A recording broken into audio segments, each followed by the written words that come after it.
Creators say Instagram is cutting Reels payouts.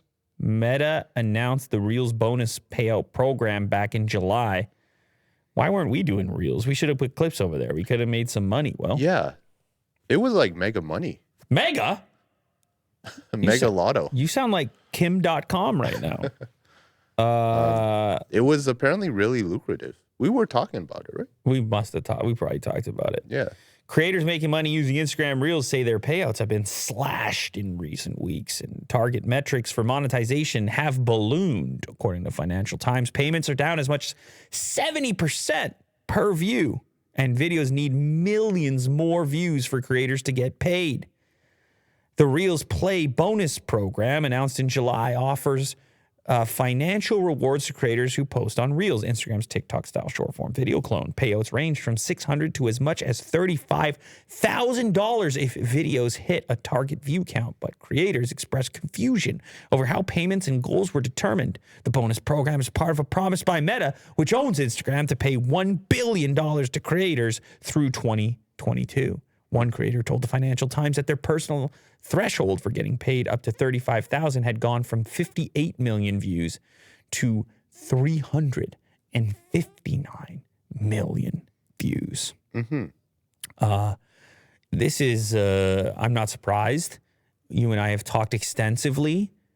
We've watched the likes of Hank Green. We understand that monetization, when it comes to new platforms and also when it comes to short form, totally different ball of wax, totally different ball game. Not as many opportunities, different advertising models. And so they came with the funds. The funds came along. And TikTok said, the creator fund. We love creators. Stick around. You might say, stick around and taste our fund.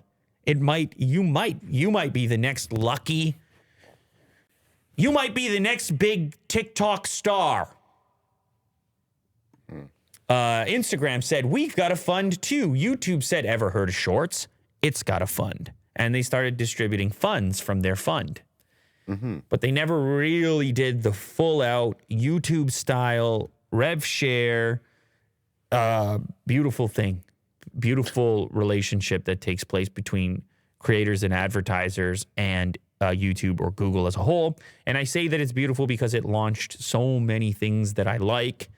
That I often wonder about the internet and my own life had that program not existed as early as it did, creating a partnership when other social media platforms couldn't care less about having a revenue share.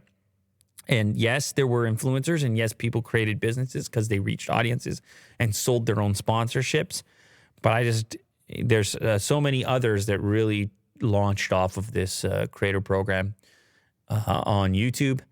But I'm not surprised by this. You want people to get into the habit of posting on your platform, and then and so you incentivize it a lot up front, and then once you get people hooked, you change the game. Really do. It's like they let you into the video game. They let you into the free video game, but then the more engaged you are with it, the more you want the skins, the more you want the upgrades, and they cash in at a later date. Got to get you hooked. Yeah. Is there anything else that you want to say about this?